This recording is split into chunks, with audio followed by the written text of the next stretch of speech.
State regime media, which calls itself Fox News, is collapsing on air as the MeidasTouch network has surfaced clips from Fox, from state regime media, which included Pete Hegseth the day after the strikes on the fishing boat where the order was given to kill the survivors, where Hegseth admits that he was watching the whole thing and he was the person overseeing the operation. Let me show you what Hegseth said. Before doing that, a reminder, make sure you subscribe right now to this YouTube channel if you like our fact-based reporting and how the MeidasTouch network comes with receipts. Here's what Hegseth said. Play this clip. So the president is sending a message to other cartels, right? A very clear one. I can tell you that was definitely not artificial intelligence. I watched it live. We knew exactly who was in that boat. We knew exactly what they were doing, and we knew exactly who they represented. And that was Tren de Aragua, a narco-terrorist organization designated by the United States, trying to poison our country with illicit drugs. So while Hegseth and Trump are now trying to throw the Admiral and SEAL Team 6 and others at the Department of Defense and United States military under the bus, we've got you on tape, Hegseth.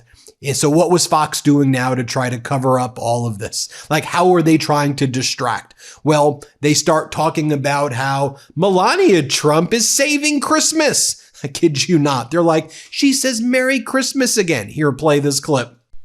I'm so glad you brought up spiritual, because my points are sort of disparate, but they're connected under the umbrella that I see, we are under spiritual warfare.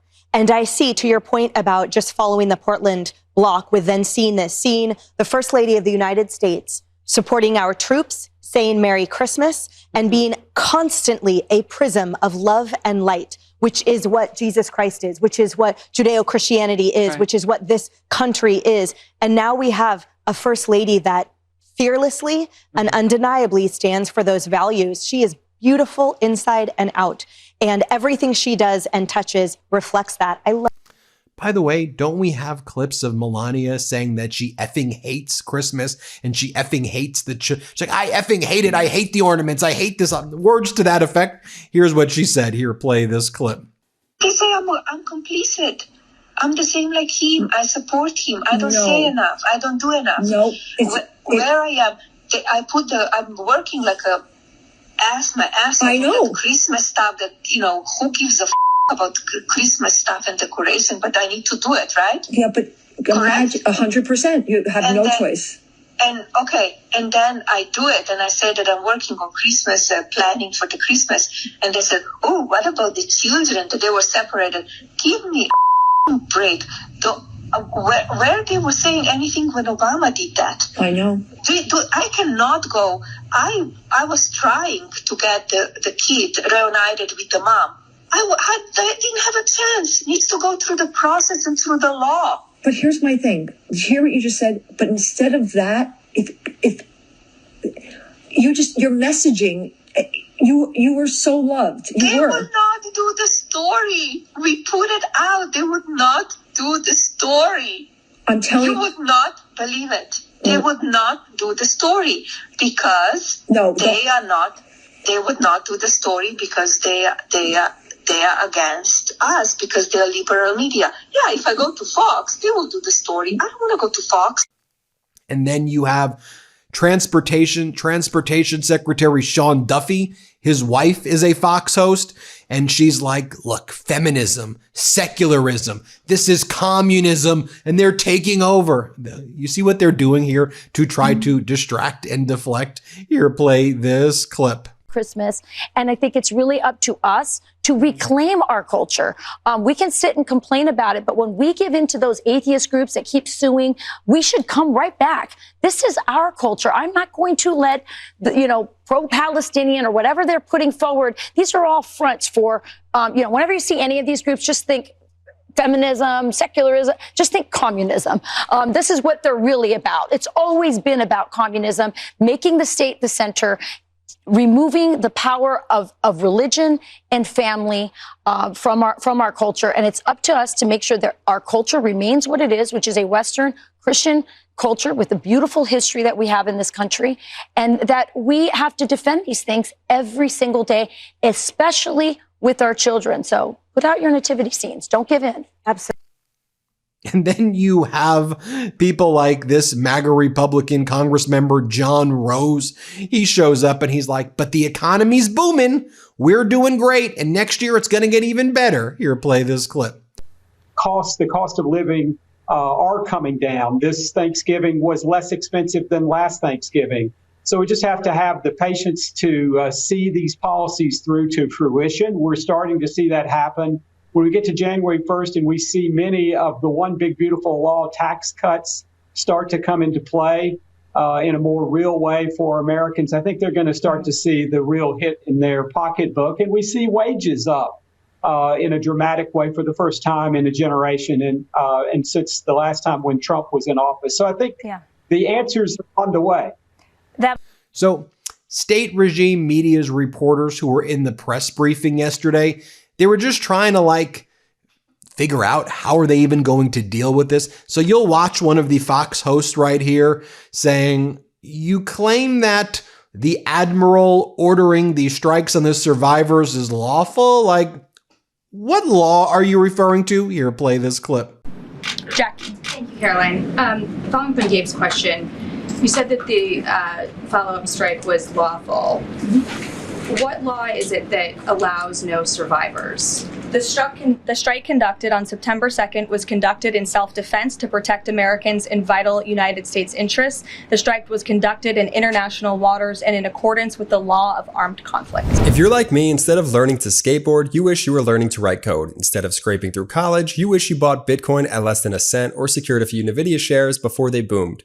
We might be the FOMO generation, but don't miss out on protecting your future. For around the same price per month as one of your streaming services, you can break our generational cycle and secure your and your family's future by finding life insurance at SelectQuote.com. If you're new to life insurance, you're not alone. Thankfully, I found SelectQuote. For over 40 years, SelectQuote has helped more than 2 million Americans understand their options and get the coverage they need. Over $700 billion in coverage and counting. As a broker, their mission is simple: to find you the right life insurance policy at the best price. SelectQuote takes the guesswork out of finding the right life insurance policy. You don't have to sort through dozens of confusing options on your own. Instead, one of their licensed agents will find the right policy at the right price for you, comparing plans from trusted, top-rated insurance companies to find a policy that fits your health, your lifestyle, and your budget. And they work for you for free. You'll be covered faster than you think. SelectQuote works with providers who offer same-day coverage up to $2 million worth with no medical exam required. And you're not out of luck if you have a pre-existing health conditions, because SelectQuote partners with companies that offer policies for people with conditions like high blood pressure, diabetes, or heart disease. SelectQuote makes life insurance simple. Even if this is your first time thinking about it, head to SelectQuote.com and a licensed insurance agent will call you right away with the right policy for your life and your budget. Life insurance is never cheaper than it is today. SelectQuote, they shop, you save.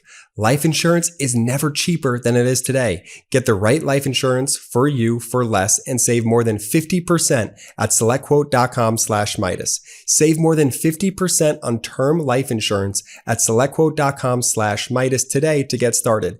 That's SelectQuote.com/Meidas. And then that reporter asked another question, the Fox reporter, and she's like, so, you have all of these Republicans out there defending the strikes on narco-terrorists, or purported narco-terrorists, and now you're pardoning a convicted drug trafficker who was one of the ringleaders of the biggest narco-terrorist ring, the former president of Honduras, Juan Orlando Hernandez. So don't you think this hurts Republicans? Here, play this clip. Conflict. And then on this pardon for the Honduran president, does it at all undercut the administration's messaging while you have these congressional Republicans defending the strikes on the narco-terrorists and then a pardon for a convicted drug trafficker? Does that make it more difficult for your members to defend your administration's policy? I don't think so, Jackie. I think that President Trump has been quite clear in his defense of the United States homeland to stop these illegal narcotics from coming to our borders, whether that's by land or by sea. And he's also made it quite clear that he wants to correct the wrongs of the weaponized Justice Department under the previous administration. And Ouija, I'll call on you because I think we're wearing matching blazers today. Yeah, and again, just a reminder, make sure you hit subscribe to this YouTube channel right now. We're trying to hit 6 million subscribers. You may think you're subscribed, but you may not be subscribed, so just double check. Let's take a look at what MAGA Republican Senator Schmidt says on Fox as well. And he goes, "What the language that we hear from these Democratic Congress members and senators who are talking about how you shouldn't follow unlawful orders. This isn't democracy." He goes, "This is the language of a color revolution. The Democrats are launching a revolution against us." Here, play this clip. One of the crazy things that happened over the weekend, the Democrats, elected Democrats, not some online troll, elected Democrats have been saying it's okay to disobey orders. That's the first step. But what we saw happen this weekend through some of those same elected officials was to say basically to military men and women, look out, you might get prosecuted. This is not the language of we'll beat them in the next election or we'll win the argument.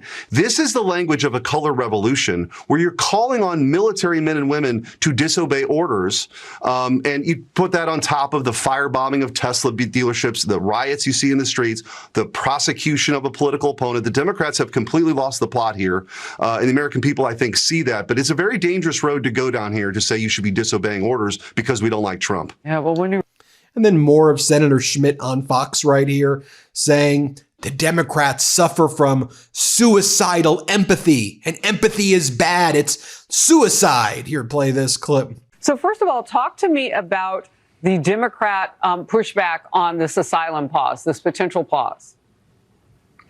Yeah, I mean, this is what suicidal empathy really looks like. This is not an abstraction. This is a case now, two cases, where this open borders policy, no vetting under the auspices of humanitarian parole, which is what Joe Biden did to let tens of thousands of Afghanis in here, without any vetting, right? And those. Then earlier in the day, state regime media, which calls itself Fox, brought on MAGA Republican Congress member Carlos Jimenez. And he's just like, look, what are we supposed to do here? I'm not sure why I'm doing that accent.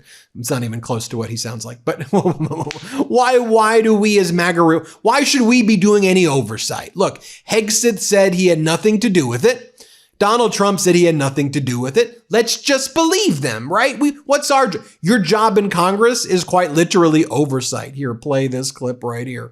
Congressman, there are now growing calls for an oversight hearing and investigation. Your thoughts on this?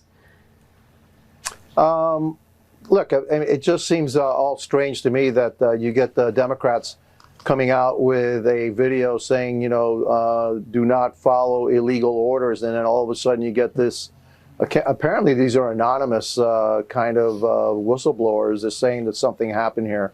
So, I smell a rat here. I'm pretty sure that the Secretary of Defense had nothing to do with something like that, and it's just a way of distracting from what really happened in D.C. Last week, where you had the murder of one National Guardsman and then the wounding of another by an Afghan refugee, and so and I think it's just a distraction. So I'm with the president on this one. I don't believe the reports. I don't believe that Pete Hegseth said that. But going back to what it's all about, this is a strike on we're striking terrorists that are bringing poison into the United States. This poison has killed hundreds of thousands of Americans. And then you have MAGA Republican Congress member Scott Fitzgerald on state regime media, which calls itself Fox. And he's like, look, when it comes to invading Venezuela, when you're in for a penny, you're in for a pound. Don't ask questions. Just invade the place and bring the oil to American oil companies, please. Here, play this clip. The legality of all of this, that has been questioned about the president and the administration's military operations off the coast of Venezuela. Yeah, if you're in for a penny, you're in for a pound on this, and we're in for a pound. The buildup is real. Members of Congress have been watching this. I know that there's some that have been briefed fully on where we're at in relation to not just Venezuela, but kind of the back and forth with the naval fleet being as highly concentrated as it is right now out of Caracas. Listen, Maduro is class, one of those individuals that I think President Trump could run circles around when it comes to negotiating. So I'm very hopeful that he's in a position now, that the president's in a position to force the hand, and that we see Maduro step down soon. I think that has been the goal since day one, and I hope it happens this week. Then you had Caroline Leavitt say, and this is why mainstream legacy media and those without a spine say that Trump's deportations have not gone far enough. Huh? What are you talking about? What are you talking about? Here, play this clip. And so that's why when the mainstream legacy media and those without a spine in our country say that President Trump's mass deportations have not gone far enough, President Trump says, no, they haven't gone far enough, because we must deport every illegal alien who Joe Biden allowed into this country. And not only do these people serve as a national security threat, they are also draining the resources of American taxpayers. Look no further than the great state of Minnesota, that has been run into the ground by Democrat leadership, Governor Walz, who is completely incompetent, the Somali migration invasion of Minneapolis. Oh, and then you have MAGA Republican Congress member Greg Murphy saying the following about Maduro on state regime media. Let's play it. If you look at Venezuela, it was the gem of South America not 15 years ago, and now it's turned into an absolute debacle. That's the definition of socialism. I wish some of our Democratic colleagues would understand that. And you look, there is precedent for America going in and removing dictators. We did it in 1990 with Manuel Ortega in Panama. This fellow had a bounty on his head during the first Trump administration. The Biden administration increased the bounty, and now Trump, too, has increased the bounty again. This man is no good for the Western Hemisphere and needs to be removed. Well, we do have certainly, I think it's 25% of naval ships are there now. Well, there you have it, folks. Let me know what you think. Hit subscribe. Let's get to 6 million subscribers. Thanks for watching. Hey, Midas Mighty, it's Ben, Brett, and Jordy, and we just want to thank you for being the backbone of this movement. This year tested us more than ever, but together we proved that pro-democracy voices don't just compete, we win. We took on the entire MAGA machine, won a Webby for Podcast of the Year, the MeidasTouch podcast, and you were with us every step of the way. And trust us, what we're working on next is bigger, bolder, and built for 2026. Let's keep this momentum going, spread the word, we are just getting started. Shout out to the Midas Mighty!